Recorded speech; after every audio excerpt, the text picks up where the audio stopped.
Jake Morrison stood at the big window of the mining ship called Horizon's Edge and watched the alien ships come closer. The ships were dark and scary looking, with sharp edges that cut through space like knives.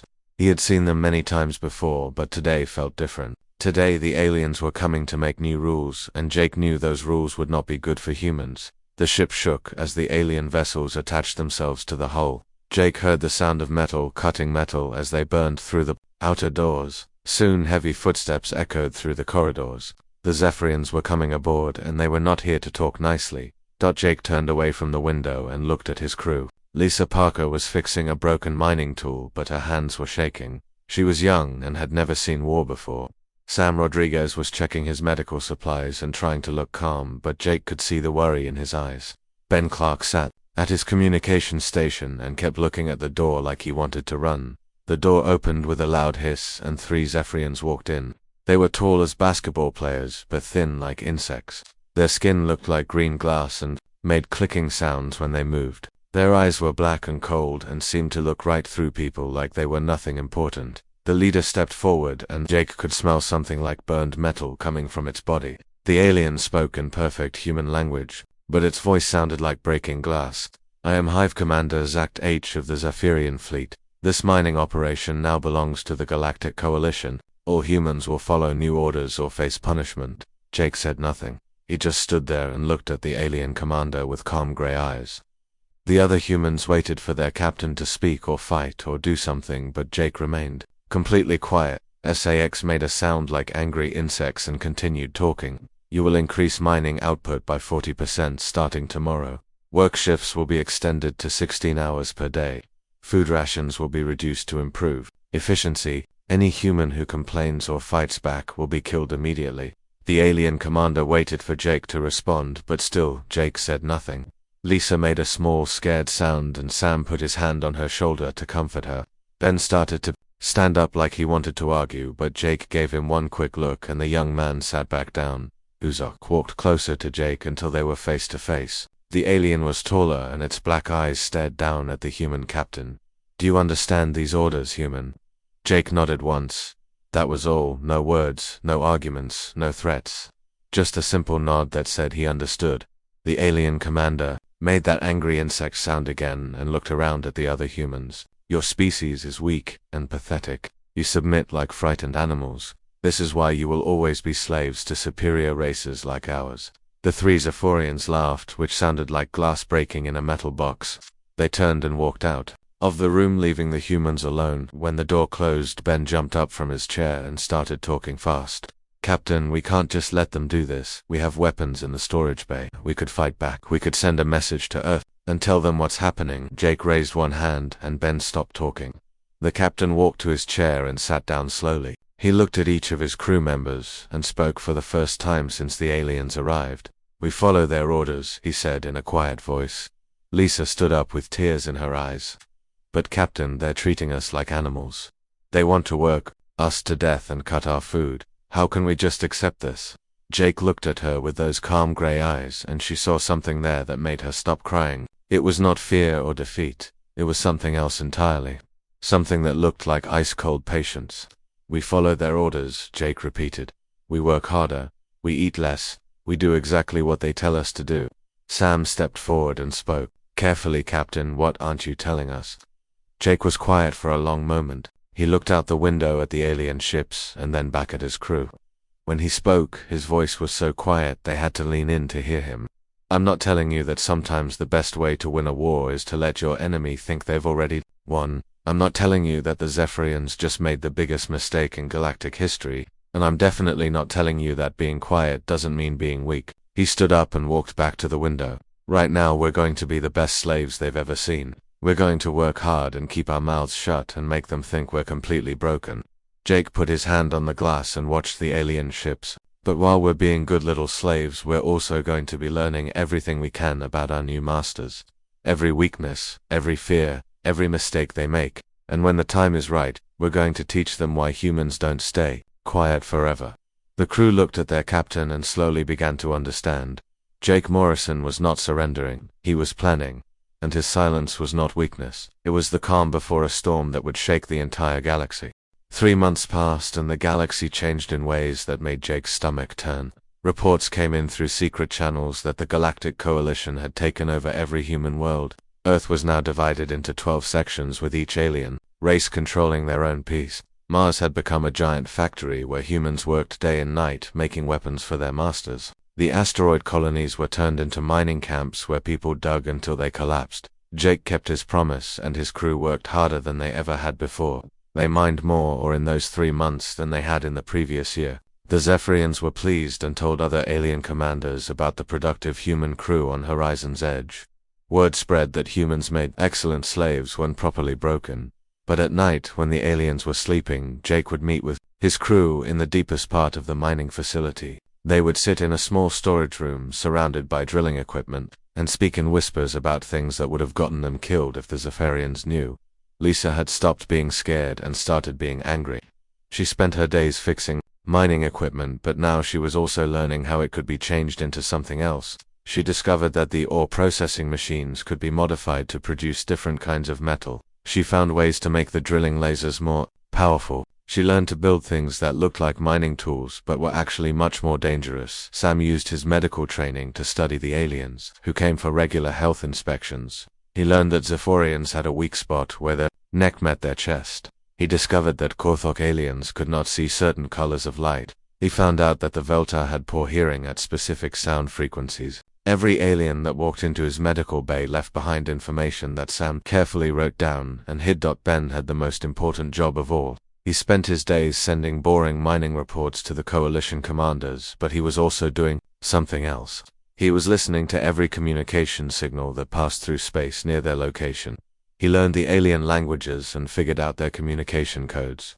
He discovered which ships were going where and when they would arrive. Most importantly, Ben found other humans who were doing the same thing. A mining foreman named Rick Davis on Mars was sending coded messages hidden inside production reports. A doctor named Helen Wright on Earth was sharing medical data that contained secret information. A former military officer named Patricia Stone was using weather reports to coordinate resistance activities. Jake realized that humans all across the galaxy were playing the same game he was. They were all pretending to be broken while secretly preparing for something bigger. The aliens thought they had conquered humanity, but they had actually just given humans a reason to work together like never before. One night, Jake's crew was joined by 2 other humans from different parts of the mining station. Tony Martinez was an engineer who had been transferred from Earth after the Coalition took over. Alex Johnson was a computer specialist who had been captured when his research station was attacked. Tony had terrible news to share. The aliens were not just enslaving humans for work, they were also conducting experiments. Some humans were being taken to secret facilities where alien scientists studied their bodies and minds. Others were being bred like animals to create stronger workers. Children were being separated from their parents and raised to think of aliens as their masters. Alex had different but equally disturbing information. The Coalition was planning to expand beyond human space. They had found several other civilizations that they wanted to conquer. Humans were going to be used as soldiers in these new wars. The aliens planned to send human armies to fight and die for their expansion while they stayed safe behind the lines. Jake listened to all of this without saying much. When everyone finished talking, he stood up and walked to a small window that looked out into space. For a long time, he just stared at the stars and thought about everything he had learned. Finally, he turned back to the group and spoke in his quiet voice. We're not the only ones doing this. Humans everywhere are learning and planning and getting ready, but we need to be smarter about how we connect with each other. He pointed to Ben. I want you to create a communication network that the aliens can't detect. Use mining reports, medical data, equipment, maintenance, logs, anything that looks normal but can carry hidden messages. He looked at Lisa and Tony. You 2 need to figure out how to turn every piece of equipment on this station into a weapon, but make it look like normal maintenance work. The aliens have to believe we're just being good slaves. He turned to Sam and Alex. Keep studying them. Learn everything about their biology, their technology, their weaknesses. When the time comes, we need to know exactly how to hurt them. Jake sat back down and looked at each person in the room. What we're doing here is happening all over human space. Former soldiers, scientists, engineers, doctors, everyone is working together.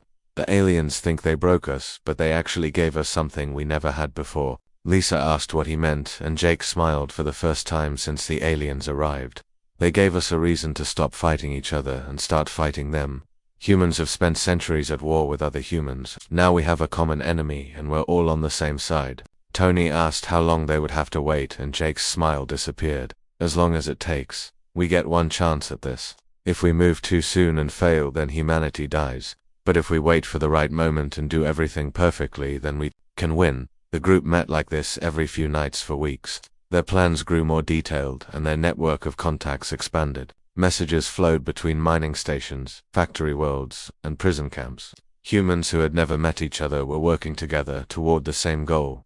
Jake knew that somewhere in the galaxy, former General Patricia Stone was turning Earth's remaining defense systems into weapons that could fight alien ships. Rick Davis was building an army of workers who knew how to use industrial equipment as military tools. Helen Wright was creating biological weapons designed specifically to harm alien physiology. The aliens had no idea what was happening under their noses. They saw productive slaves and thought they had one. They never suspected that human silence was not surrender but preparation. They never imagined that breaking humanity would actually make humans stronger than they had ever been before. Jake looked at his crew and knew they were ready for the next phase of the plan. Jake's network had grown bigger than he ever imagined possible. Every day brought new contacts and new information. Ben's communication system now connected thousands of humans across dozens of worlds. What started as a small group of miners had become something that would have scared the aliens if they knew it existed. On Earth, Patricia Stone was no longer just hiding in the ruins of New York.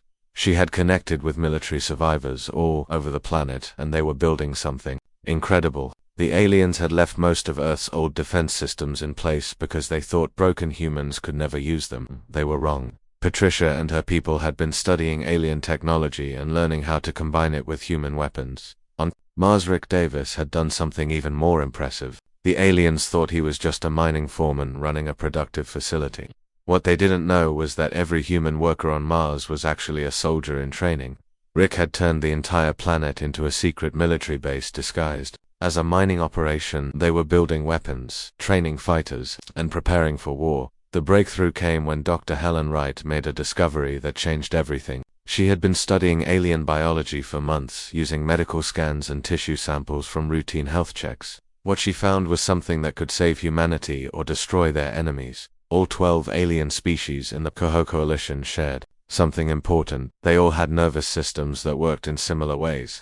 More importantly, they all had the same weakness. A specific sound frequency could disrupt their brain functions and make them helpless. The frequency was different for each species, but Helen had figured out how to target all of them. She sent this information through Ben's network, and humans everywhere started building devices that could produce these deadly sounds. Lisa and Tony worked together to modify mining equipment into frequency generators. Other humans in other places did the same thing with factory machines, medical equipment, and communication arrays. But Jake knew that weapons alone would not be enough. They needed to understand their enemy completely before making any moves. That's when Alex Johnson made his own important discovery about Coalition security systems. The aliens were incredibly advanced in many ways, but they had one major flaw. They had become too comfortable with their power. Their computer networks had almost no protection because they never expected slaves to access them. Their military communications used simple codes because they thought no one else was smart enough to break them. Their ship designs had obvious weak points because they never expected to fight equals. Alex spent weeks learning how Coalition technology worked, and he was amazed by how easy it was to hack into their systems. He could read their military orders, track their ship movements, and even access their supply lists. The aliens had built their entire civilization on the idea that they were superior to everyone else, and this made them careless. Jake realized that the Coalition's greatest strength was also their greatest weakness. They had 12 different species working together, but they didn't really trust each other. The Zephyrians thought they were the smartest. The Korthax believed they were the strongest. The Veltar were convinced they were the most advanced. Each species looked down on the others, and this created cracks that humans could exploit. Through Alex's monitoring, Jake learned that the Coalition leaders argued constantly about how to manage their new human slaves. Some wanted to work humans to death quickly and then find new slaves. Others wanted to breed humans like livestock for long-term use. A few even suggested that humans might be useful as soldiers if properly controlled. These arguments were getting worse as time passed. The different alien species were starting to compete with each other over who got the best human workers and the most productive facilities. They were so busy fighting among themselves that they paid even less attention to what their slaves were actually doing. Jake decided it was time to test their network and see if humans were really ready for what came next. He sent a coded message through Ben's system to every human contact they had made. The message was simple, but its meaning was huge. "Can you hear the silence before the storm?" The responses came back within hours. Patricia Stone replied from Earth with production numbers that actually meant 5,000 fighters ready with commandeered defense platforms. Rick Davis sent a mining report from Mars that translated to Planetary Defense Force equipped and trained with alien-human hybrid weapons. Helen Wright transmitted medical data that really said biological weapons tested and ready for deployment against all 12 Coalition species. Dozens of other responses came from mining stations, factory worlds, prison camps, and research facilities. Everywhere the Coalition had put humans to work, those humans had been preparing for war. The network was not just a communication system anymore. It was a military force spread across the galaxy and ready to strike. But Jake knew timing would be everything. They needed the perfect moment when the Coalition would be most vulnerable and least prepared. That moment came when Alex intercepted a message about a major Coalition summit planned for the following month. All 12 species were sending their top military commanders to the planet Nexus Prime to discuss their expansion plans. Most of their fleet would be concentrated in one place while they made decisions about which civilizations to conquer next.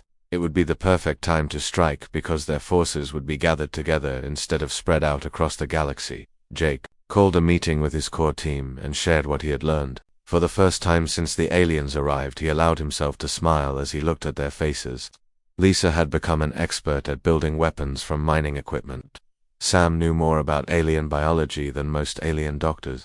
Ben could communicate instantly with humans anywhere in the galaxy. Tony and Alex had turned their little mining station into a sophisticated intelligence and weapons facility. "The time for silence is almost over," Jake told them. "Soon we're going to remind the galaxy why humans don't stay quiet forever." He walked to the window and looked out at the Zephyrian patrol ships that circled their station. "They think we're broken slaves who exist only to serve them. Tomorrow we start showing them what humans are really capable of when we work together." Jake turned back to his team and spoke one word that would change everything. Dawn. That single word went out through their network to every human in the galaxy. On Earth, Patricia Stone received it and started activating defense systems. On Mars, Rick Davis got the message and began moving his army into position. On dozens of worlds, humans who had been pretending to be slaves for months suddenly became soldiers. The silent phase was ending and the storm was about to begin. The attack began at exactly the same moment across 12 star systems, and the aliens never saw it coming. Jake stood in the control room of Horizon's Edge and watched his crew transform from slaves into soldiers in a matter of seconds. The change was so complete it was like watching different people put on their real faces after months of wearing masks. Lisa moved to the modified mining equipment. She and Tony had been preparing for months. With a few quick adjustments, the ore processors became frequency weapons aimed at the Zephyrian guards stationed throughout the mining facility. Sam activated the biological weapons Dr. Wright had taught him to create using medical supplies. Ben opened communications with every human resistance cell in the galaxy and became the voice that coordinated the largest military operation in human history. Jake spoke into his communicator with calm authority. "All units, this is Morrison. Execute Dawn Protocol. Show them what humans do when we stop being quiet."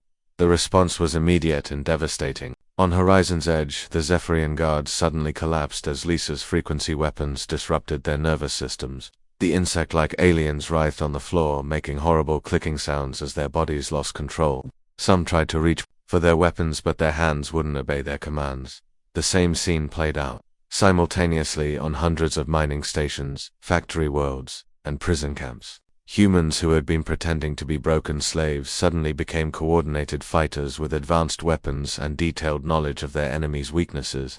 The aliens had spent months teaching humans exactly how their facilities worked and where their defenses were weakest. Jake's communicator crackled with reports from across the galaxy. Patricia Stone's voice came through from Earth, sounding fierce and satisfied. "Morrison, this is Stone. Earth defense platforms are back online. and under human control. We're tracking 12 coalition fleets and preparing to show them why they shouldn't have left our weapons intact. Rick Davis reported from Mars with the sound of explosions in the background. Morrison, we've got the planet locked down. Turns out all that industrial equipment makes really good military hardware when you know what you're doing. The crew stationed here are learning that lesson the hard way. Similar reports flooded in from everywhere humans had been enslaved. Mining stations became military bases. Factory workers revealed themselves as trained soldiers. Medical facilities turned into weapons laboratories. Communication centers became command posts for coordinated attacks. But the real shock for the coalition came when they tried to respond with their remaining forces. Alex Johnson had spent months learning their communication systems, and now he used that knowledge to create chaos in their ranks. False orders went out, telling alien fleets to attack each other. Contradictory commands confused their commanders. Supply shipments were redirected to human-controlled facilities. The aliens discovered something terrifying about fighting humans. Jake's people didn't just fight back, they fought smart. Every coalition weakness had been studied and catalogued. Every alien strength had been analyzed and countered. What the coalition thought was a slave uprising was actually a carefully planned military campaign executed by people who had been preparing for months. Jake watched through the station's sensors as Zephyrian reinforcement ships arrived to retake the mining facility. But instead of finding helpless humans, they found something they never expected. The mining station had been converted into a fortress bristling with weapons that the aliens didn't even recognize. Lisa's modified equipment fired concentrated frequency bursts that disabled the alien ship's crews before they could fight back. Tony had rigged the station's industrial lasers to cut through coalition ship armor like it was paper. Sam released biological agents that made the alien boarding parties too sick to function. Ben coordinated with other resistance cells to call in support from captured coalition vessels now under human control. The battle for Horizon's Edge lasted less than an hour, and when it was over, 5 Zephyrian ships floated dead in space while the mining station remained firmly in human hands. Jake looked at his crew and saw something in their eyes that had been missing for months. They looked like humans again instead of broken slaves, but the local victory was just a small part of what was happening across the galaxy. The Coalition's 12 species were discovering that they had made the biggest mistake in their history when they enslaved humanity. Every world they controlled was erupting in coordinated rebellion. Every facility they operated was being turned against them. Every human they thought they had broken was revealing themselves as a trained fighter with detailed knowledge of alien weaknesses. The Coalition tried to regroup and coordinate a response, but found their command structure crumbling. Jake's network had grown so sophisticated that humans could intercept and decode alien communications faster than the aliens could send them. Patricia Stone was using captured orbital defense systems to hunt down Coalition fleets like a predator stalking prey. Rick Davis had turned Mars into a weapons factory that was now producing human-designed arms based on captured alien technology. Most devastating of all, Dr. Wright's biological weapons were spreading through Coalition forces faster than they could respond. The frequency weapons disrupted alien nervous systems on contact. Modified viruses attacked alien biology specifically while leaving humans unharmed. Chemical agents targeted the unique physiology of each of the 12 species. Jake received a communication from an unexpected source. Hive Commander Zackett's voice came through, sounding desperate and confused. Human Morrison, what is happening? Our forces report attacks from every human facility simultaneously. This is impossible. You are slaves, not soldiers. Jake picked up the communicator and spoke for the first time directly to the alien who had called his species weak and pathetic. Zack, you made one mistake when you conquered us. You assumed that quiet meant weak. You thought broken meant helpless. You believed that slaves couldn't be soldiers. He paused and looked out at the disabled Zephyrian ships floating near his station. For 3 months we let you think you had one while we learned everything about you. We studied your weaknesses, copied your technology, and built a network that spans the galaxy. We were never broken. We were getting ready. Zakif's response came back, filled with panic. This cannot be happening. Humans are primitive. You do not have the intelligence or coordination for this kind of operation. Jake smiled grimly and gave the alien commander one final lesson. You're right that we were primitive, but you taught us to be something else. You gave us a common enemy and a reason to work together. You showed us your technology and let us study your weaknesses. Most importantly, you gave us time to plan while you celebrated your victory. He looked at his crew who were monitoring the ongoing battles across human space. Every report showed coalition forces in retreat and human rebels taking control of their own worlds. The human was silent until the world begged for mercy. And now the begging is about to begin. The coalition tried to fight back with everything they had, but quickly learned that fighting humans was unlike anything they had experienced before. Jake watched the tactical reports flowing in through Ben's communication network and saw something that filled him with fierce pride. His species was not just winning battles, they were demonstrating a kind of strategic thinking that shocked their enemies. Patricia Stone had done something on Earth that no alien commander thought possible. Instead of just defending human territory, she had gone on the attack using the Coalition's own orbital defense platforms. She was hunting down alien fleets with weapons the aliens had built and left in human hands. Her forces were not just fighting, they were learning and adapting with every engagement. Rick Davis was showing similar tactical brilliance on Mars. He had turned the planet's industrial capacity into a war machine that could produce weapons faster than the Coalition could destroy them. But more than that, he was studying captured alien technology and improving it. Human-designed weapons based on alien principles were proving more effective than anything the Coalition had ever seen. The 12 alien species were facing something they never expected. Humans didn't fight like other civilizations they had conquered. Most species either surrendered quickly or fought desperately until they were destroyed. Humans did something different. They fought smart, and they got better at fighting with every battle. Jake's crew had become an example of this human adaptability. Lisa was no longer just modifying mining equipment, she was designing entirely new weapons based on principles she learned from studying alien technology. Sam had moved beyond using Dr. Wright's biological weapons to creating his own custom agents designed for specific alien weaknesses.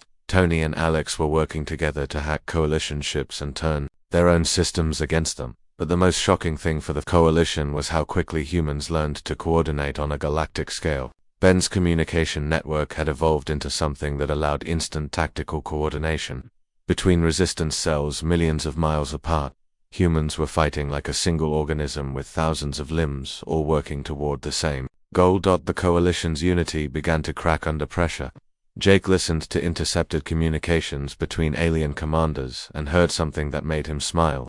The 12 species were starting to blame each other for the disaster unfolding around them. The Velta accused the Zephyrians of being too arrogant and underestimating human intelligence. The Cortex blamed the other species for not properly securing their facilities against slave rebellion. The smaller Coalition members started questioning whether their alliance was worth maintaining, if it meant fighting a war against an enemy that seemed to learn new tactics faster than they could respond. Jake realized this was the moment to press their advantage. He opened a communication channel to every human resistance leader and shared his plan. Instead of just fighting defensively, they were going to take the war directly to Coalition space. They were going to show the 12 species what happened when humans stopped being quiet and started being aggressive. The offensive began with Patricia Stone launching captured Coalition ships from Earth toward the aliens' home systems. These weren't desperate attacks by desperate rebels. They were coordinated military strikes, planned with the precision that only humans seemed capable of achieving. Stone's forces hit supply lines, communication relays, and military bases with surgical precision. Rick Davis followed up by sending fleets from Mars equipped with human-improved alien weapons.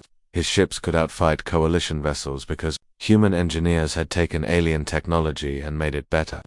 Davis showed the galaxy something that terrified the Coalition leadership. Humans could not only copy alien technology, they could improve it in ways the original creators never imagined.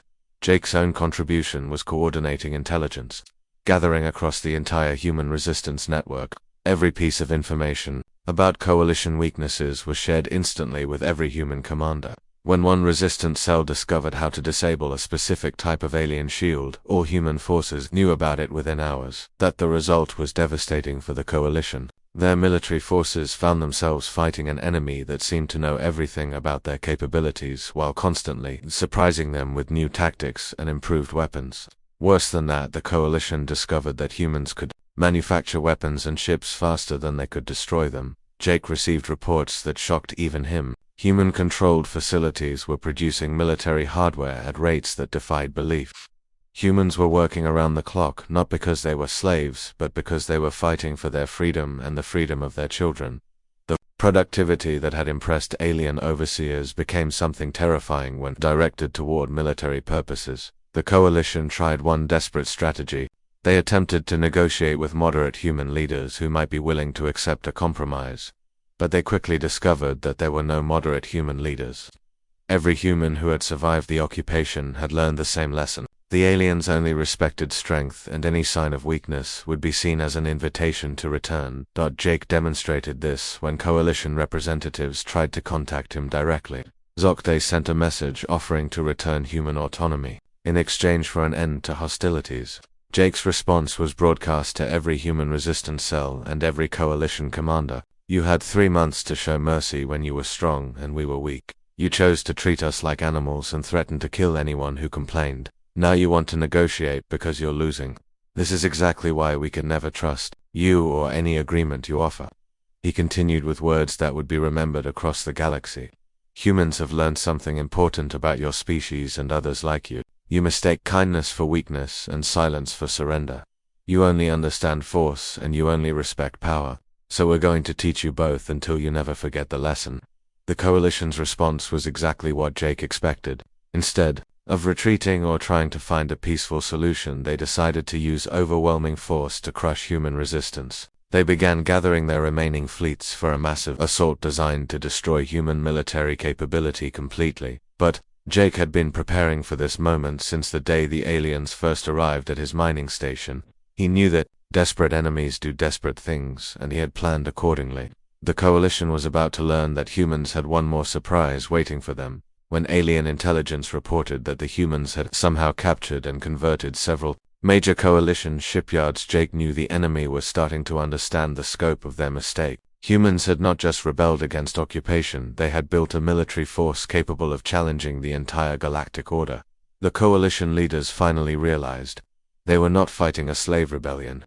They were fighting a war against an emerging galactic power that had learned everything they knew and improved upon it.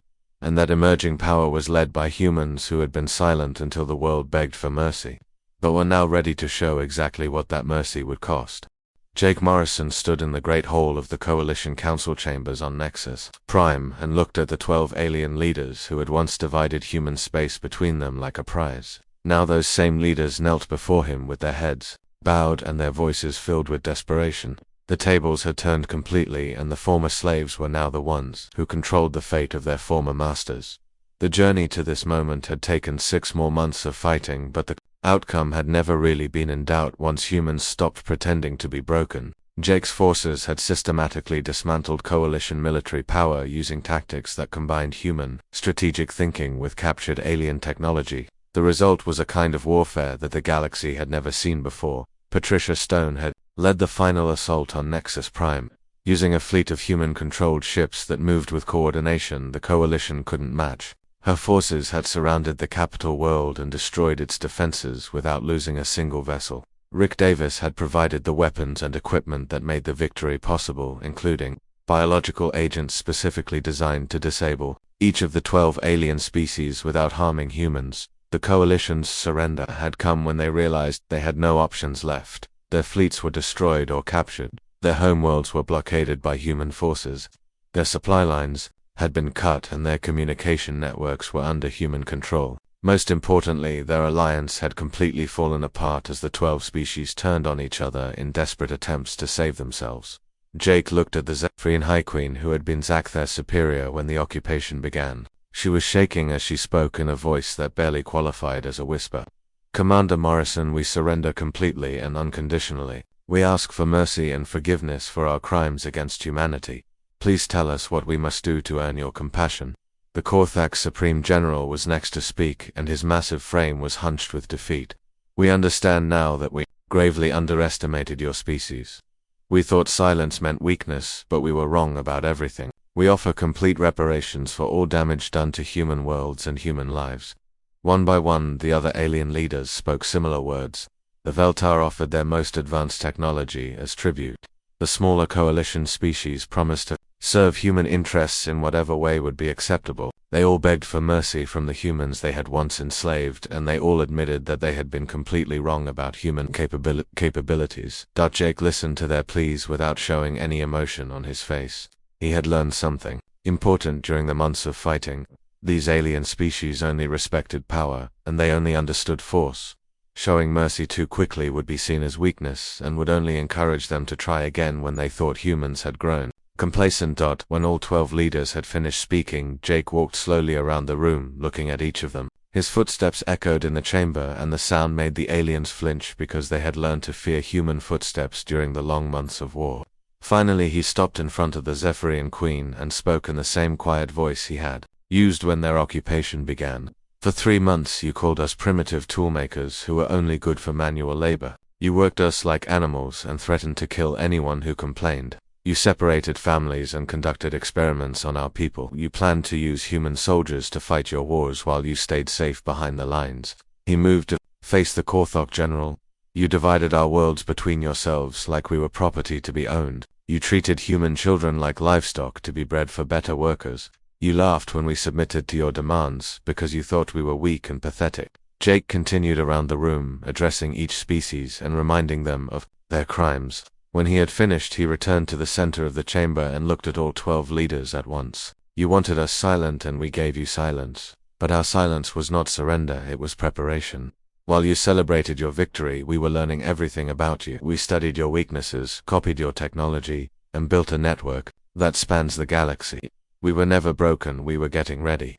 The alien leaders waited in terrified silence for Jake to continue. They knew their fate was entirely in his hands, and they had learned that humans could be far more ruthless than they had ever imagined. You made one critical mistake when you conquered us, Jake said with cold satisfaction. You gave us a common enemy and a reason to work together. Humans spent centuries fighting each other, but you taught us to fight as one species against a shared threat. You wanted slaves, but you created soldiers. You wanted workers, but you made warriors. He paused and looked out the great windows at the human fleet that surrounded Nexus Prime. Hundreds of ships floated in perfect formation, showing the kind of coordination and discipline that had allowed humanity to defeat a galactic empire. Here are my terms, and they are not negotiable. Complete withdrawal from all human space within 30 days. Full reparations for every life lost, every family separated, and every world damaged during your occupation. Technology transfers of your most advanced weapons, ships, and industrial systems, and permanent observers stationed in your territories to ensure you never threaten human interests again. The alien leaders began to protest that the terms were too harsh, but Jake cut them off with a single gesture. You are in no position to negotiate.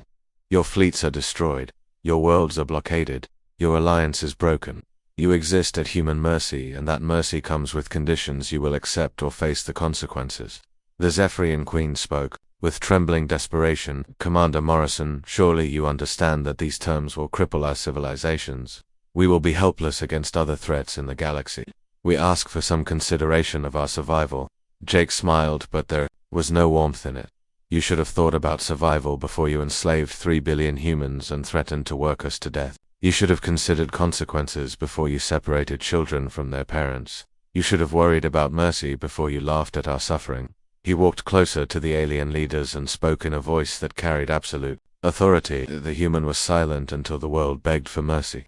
Now the world is begging, and mercy will be granted on human terms. You will accept my conditions, or you will face the complete destruction of your civilizations. The surrender documents were signed within an hour. The 12 species that had once controlled a galactic empire were now subject peoples who existed only because humans allowed them to exist. Their military forces were disbanded, their weapons were confiscated, and their governments were restructured under human oversight. Jake stood on the observation deck of his flagship and watched the alien fleets departing human space under escort. His crew was with him, and they all looked older and harder than they had when this began. Lisa had become one of the galaxy's leading weapons designers. Sam was now the head of human biological warfare development. Ben commanded the communication networks that kept human forces coordinated across dozens of star systems. Captain Lisa asked, "Do you think they'll try again someday when they think we've grown soft?" Jake looked at the stars and thought about the question. Probably. But by then we'll be even stronger and they'll be even weaker. They taught us something important about survival in a hostile galaxy. The only peace that lasts is the peace you enforce with superior firepower. He turned to his crew and spoke the words that would become humanity's motto as they expanded into the wider galaxy. The human was silent until the world begged for mercy. Let's make sure the galaxy never forgets what that mercy cost or what happens when humans stop being quiet. The age of human dominance had begun, and it started with the lesson that silence is not weakness when it comes from strength choosing to be patient rather than fear choosing to submit. The galaxy would remember that lesson for a very long time.